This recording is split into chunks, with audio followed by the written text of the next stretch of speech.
saudara-saudari dalam Tuhan. Mari kita bersama-sama bersyukur kepada Tuhan. Kita boleh bertemu kembali walau masih dalam media sosial. Kiranya kita senantiasa dalam keadaan yang sehat, semangat, sukacita, sejahtera, sabar, dan setia. Mari kita bersama-sama merenungkan firman-Nya. Surat 2 Timotius bab 1 ayat 12 sampai 14. Kita akan renungkan bersama dengan tema harta paling berharga.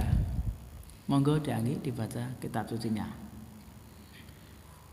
Shalom, kasih Tuhan. Mari kita sama-sama membaca dari 2 Timotius 1 ayat 12 sampai 14. 2 Timotius 1 ayat 12 sampai 14. Itulah sebabnya aku menderita semuanya ini, tetapi aku tidak malu, karena aku tahu kepada siapa aku percaya, dan aku yakin bahwa Dia berkuasa memeliharakan apa yang telah dipercayakannya kepadaku hingga pada hari Tuhan. Peganglah segala sesuatu yang telah engkau dengar daripadaku sebagai contoh ajaran yang sehat, dan lakukanlah itu dalam iman dan kasih dalam Kristus Yesus. Peliharalah harta yang indah yang telah dipercayakannya kepada kita oleh Roh Kudus yang diam di dalam kita. Terima kasih Dangi. Nah, saya akan baca kembali ayat yang ke-14. Demikian. Peliharalah harta yang indah yang telah dipercayakannya kepada kita oleh Roh Kudus yang diam di dalam kita. Peliharalah harta yang indah. Dalam ayat 14 ini nasihat Rasul Paulus kepada anak rohaninya, kepada Timotius. Ya, Timotius ini pada waktu itu masih seorang muda, tetapi bersedia, dia itu mau melayani Tuhan yang diwujudkan dengan melayani sesamanya atau jemaat Tuhan. Tadi tema kita adalah harta paling berharga. Harta paling berharga. Apa sih Mas yang dimaksud dengan harta paling berharga itu? Apakah itu berupa benda yang kita sayangi atau berupa hal-hal yang kita kenang juga? Itu menurut Mas itu apa? Menurut dunia sangat dimungkinkan harta berharga itu adalah apa yang mereka senangi, mungkin puasa dan lain sebagainya itu. Tapi di sini Rasul Paulus menegaskan bahwa harta itu adalah firman Tuhan. Jadi ternyata harta yang paling berharga itu adalah sekali lagi firman Tuhan. Mengapa kok firman Tuhan yang menjadi harta yang paling berharga dibandingkan dengan semua harta di dunia ini, Mas? Ya, makasih. Jadi firman Tuhan itu membuat hati kita menjadi bijaksana, menjadi semakin bijak. Orang bijak itu bisa mengerti makna kehidupan ini. Orang bijak itu memahami segala perkara yang dia lalui, dipahami dengan baik, sehingga bisa mengucap syukur apapun yang sedang terjadi, apapun yang sudah sedang dialami. Juga firman Tuhan itu membuat pikiran itu semakin cerah. Orang bisa berpikir dengan bening, orang berpikir dengan hikmat, karena tadi hatinya bijak. Hatinya bijak, hatinya bersih. Dengan firman Tuhan membuat orang memandang kehidupan dengan banyak cara pandang. Jadi orang yang itu menjadikan firman Tuhan menjadi harta yang paling berharga, itu tidak melihat dengan kehidupan ini dengan satu sudut cara pandang saja, dengan banyak cara pandang, sehingga bisa memaknai setiap peristiwa dalam hidupnya, dalam segala hal dengan bersikap positif. Kembali tadi, bersikap bijak, sehingga hatinya selalu tenang, selalu bersukacita, selalu bahagia. Bukankah tadi hati yang bahagia, sukacita itu kan kerinduan semua orang ya. Semua orang merindukan bahagia, sukacita dalam hidupnya. Ya, berarti firman Tuhan itu membuat hati kita menjadi semakin bijak. Kita juga bisa mengerti dan memaknai kehidupan yang diberikan oleh Tuhan ya Mas. Dan itu juga secara otomatis membuat pikiran kita menjadi jernih dan berhikmat seperti renungan yang sebelumnya ya Mas, berhikmat tentang berhikmat. Oke, ketika kita terus melekat dengan firman Tuhan, ternyata kita memiliki iman yang setia dan akan memandang dengan kasih tulus dalam hati kita terutama. Lalu bagaimana kita memandang dengan kasih itu? Iya. Tidak mudah iri hati, ya kan Mas? Iya. Tidak berpikir jahat terhadap orang lain atau dalam artian pikirannya kita selalu yang baik. Nah, inilah yang terjadi di dalam setiap anak Tuhan yang selalu dekat dengan firman Tuhan, yang selalu hidup dalam firman Tuhan gitu ya Mas ya. Dan menyadari hidup ini sebagai anugerah yang harus disyukuri. Kita jangan lupa juga selalu mengucap syukur atas Tuhan yang jadi ketika orang terus dekat melekat dengan firman Tuhan tadi, menyadari hidup ini adalah anugerah yang harus disyukuri. Berarti setiap hari kita dalam segala hal berusaha untuk berterima kasih kepada Tuhan. Terima kasih dalam apa aja misalnya Danggi? Dalam susah, mungkin saat ini dalam kita khawatir dengan wabah corona mungkin ya Mas, yang semakin lama kok beritanya semakin naik jumlah korbannya. Tadi saya pas bilang susah saya teringat lagu itu ada gitu. Bunga oh susah oh Gusti tak puji Kang Pranoto gesangkulo. Kita berapa dia? Aduh, saya lupa Mas. Nanti belajar. Emang kita Tuhan kendaki kita selalu bersyukur memaknai hidup ini anugerah, kita ini selalu mengucap syukur gitu ya. Iya. Ucap syukur. Banyak-banyak mengucap syukur setiap hari. Mari kita belajar setiap pagi dari bangun tidur sampai malam, belajar untuk mengucap syukur, mengucap syukur selalu. Iya.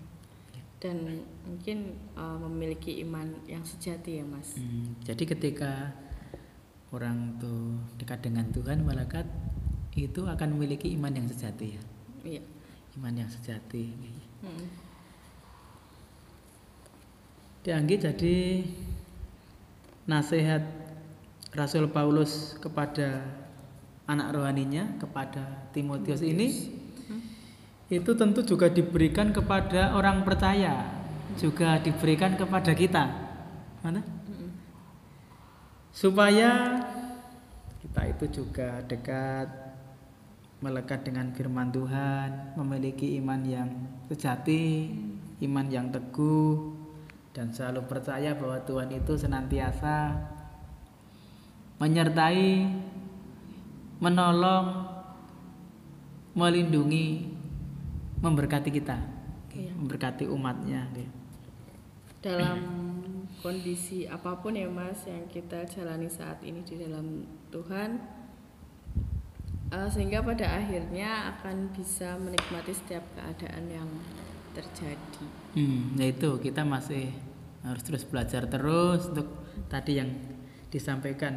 Pada akhirnya akan bisa menikmati setiap keadaan yang terjadi, sedang terjadi. Setiap keadaan yang sedang terjadi. Itu dalam segala hal ya.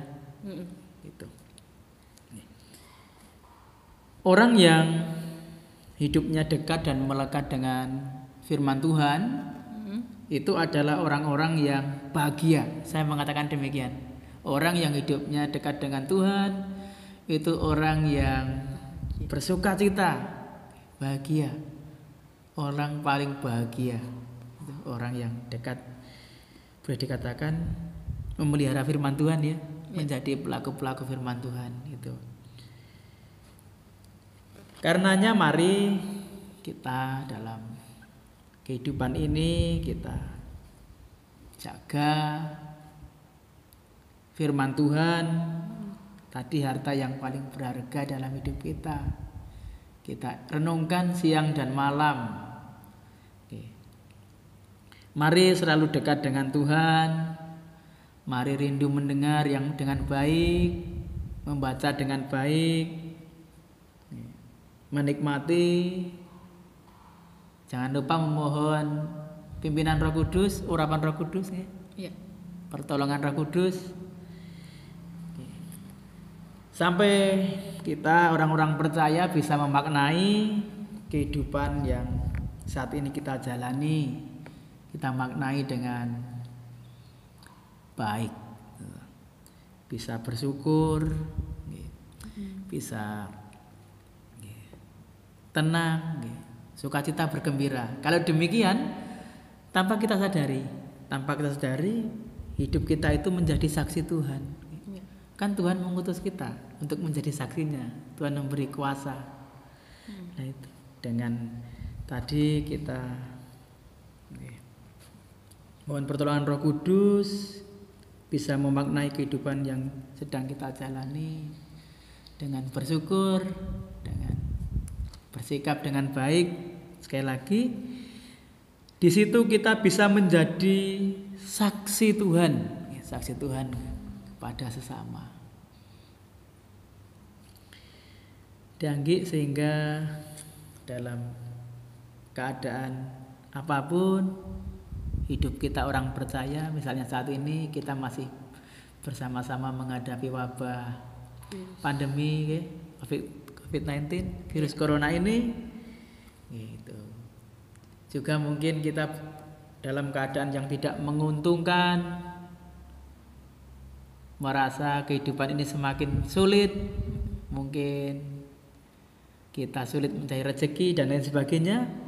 Tetapi mari belajar dari firman Tuhan ini, kita tetap dekat, melekat, percaya kepada Tuhan. Jangan sampai iman kita menjadi kendor oleh karena keadaan yang ada di sekitar kita, yang boleh dikatakan secara dunia menakutkan. Tapi kan orang-orang percaya Tuhan berpesan jangan takut, jangan khawatir.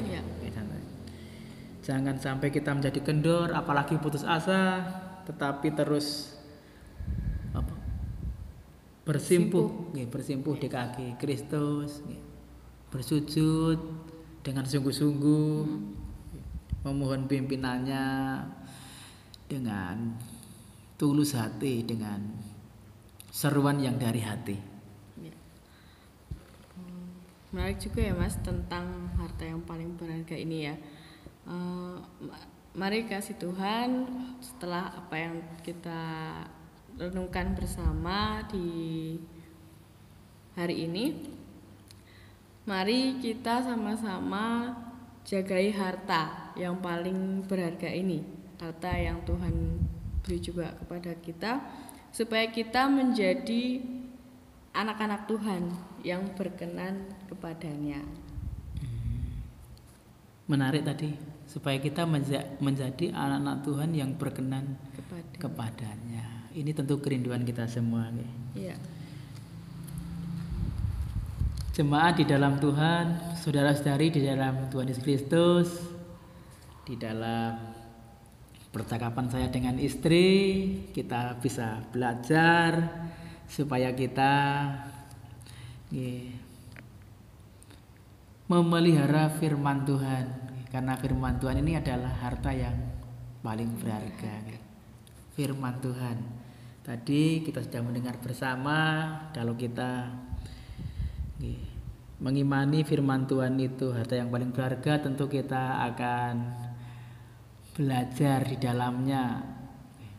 Dan ya, dengan firman Tuhan itu yang akan mengubah cara pandang kita menghadapi dunia ini. Kita boleh mensyukuri hidup ini, menganggap hidup ini adalah anugerah yang harus disyukuri. Dan dalam segala hal kita jalan hidup ini di dalam iman, tidak tergantung keadaan atau perasaan. Kita tetap bisa tenang, bersukacita dalam segala perkara. Salam sehat, semangat sukacita, sejahtera, sabar, dan setia. Selamat beraktivitas hari ini. Kiranya Tuhan memberkati kita semua. Mari satu dalam doa. Terima kasih Tuhan, kami sudah bersama-sama merenungkan sapaan Tuhan, bahwa harta yang paling berharga dalam hidup ini sesungguhnya adalah firman Tuhan. Ajari kami bertekun untuk mengerti firman Tuhan. Terlebih dari itu, ajari kami Tuhan untuk mempraktekkan firman Tuhan dalam kehidupan sehari-hari. Setiap hari, siang dan malam, setiap saat, ajari kami ingat akan Tuhan. Ajari kami memahami firman Tuhan. Ajari kami memaknainya.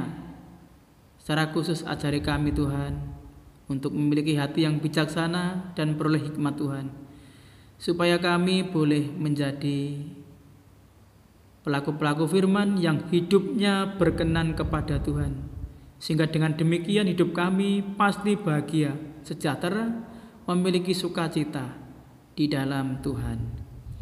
Kami berserah kehidupan kami sepanjang hari ini, kiranya Tuhan memberkati kami semua. Terima kasih Tuhan, melalui kehidupan kami semua, hanya Tuhan yang terpuji selama-lamanya. Amin.